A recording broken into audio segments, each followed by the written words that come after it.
Friends, welcome to Subha Kalai home. நம்ம சேனலில் இன்னைக்கு முட்டை பஜ்ஜி பார்க்க போகிறோம். அதுக்கு தேவையான பொருள் பார்க்கலாம் வாங்க. 5 முட்டை எடுத்துக்கோங்க. 200 கிராம் பஜ்ஜி மாவு எடுத்துக்கோங்க. கொஞ்சம் போல் கொத்தமல்லி இலையை குட்டி குட்டியாக கட் பண்ணி வச்சுக்கோங்க. 1 ஸ்பூன் ஜீரகத்தூள், 1 ஸ்பூன் மஞ்சத்தூள், 1 ஸ்பூன் தனி மிளகாத்தூள், 1 ஸ்பூன் மிளகுத்தூள், கொஞ்சம் போல் சாட் மசாலா, உப்பு கொஞ்சம் போல், பொரிக்க எண்ணெய். இவ்வளோதாங்க இதுக்கு தேவையான பொருள். முட்டையை இதுமாரி ஒரு பாத்திரத்தில் உடச்சி ஊற்றிக்கோங்க. அதில் கொஞ்சம் போல் உப்பு சேர்த்துக்கோங்க. மிளகாத்தூள் சேர்த்துக்கோங்க. மஞ்சத்தூள் சேர்த்துக்கோங்க. கொத்தமல்லி எல்லாம் சேர்த்துக்கோங்க. இதை சேர்த்துட்டு நம்ம இதை அப்படியே கலக்கி ஆம்லேட் போடணும். நல்லா கரைச்சி விட்டுக்கோங்க.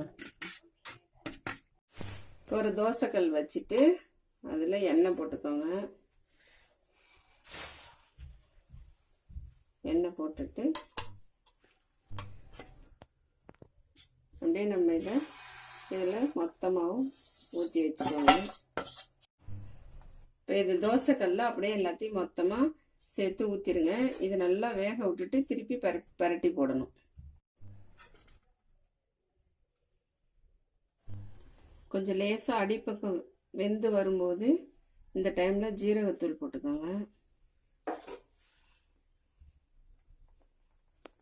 மிளகுத்தூள் போட்டுக்கோங்க. சாட் மசாலா போட்டுக்கோங்க. இது அப்படியே கொஞ்சம் நல்லா வேகட்டும். வெந்தோன்னா நம்ம பரட்டி போடணும். 2 பக்கமும் பரட்டி போட்டு வேக வச்சு எடுத்தாச்சு. இதை நம்ம இப்போ சின்ன சின்ன பீஸாக கட் பண்ணணும்.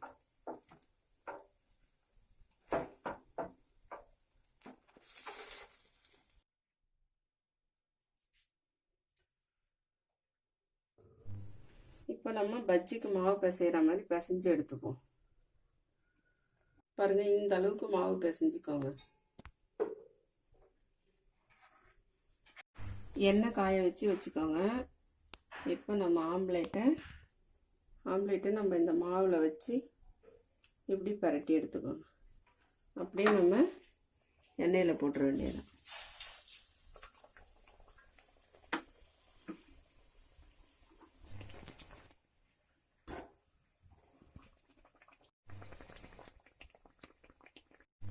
இந்த பதத்தில் இன்னொரு பாத்திரத்தில் மாற்றிக்கோங்க. அவ்வளோதாங்க, ஆம்லேட் பஜ்ஜி ரெடி. ஆரோக்கியமான உணவை சமைப்போம், ருசித்து சாப்பிடுவோம். இந்த வீடியோ உங்களுக்கு பிடிச்சிருந்துச்சுன்னா லைக் பண்ணுங்கள், ஷேர் பண்ணுங்கள், சப்ஸ்கிரைப் பண்ணுங்கள். பக்கத்தில் இருக்கிற பெல் பட்டனை ப்ரெஸ் பண்ணுங்கள். தேங்க்யூ.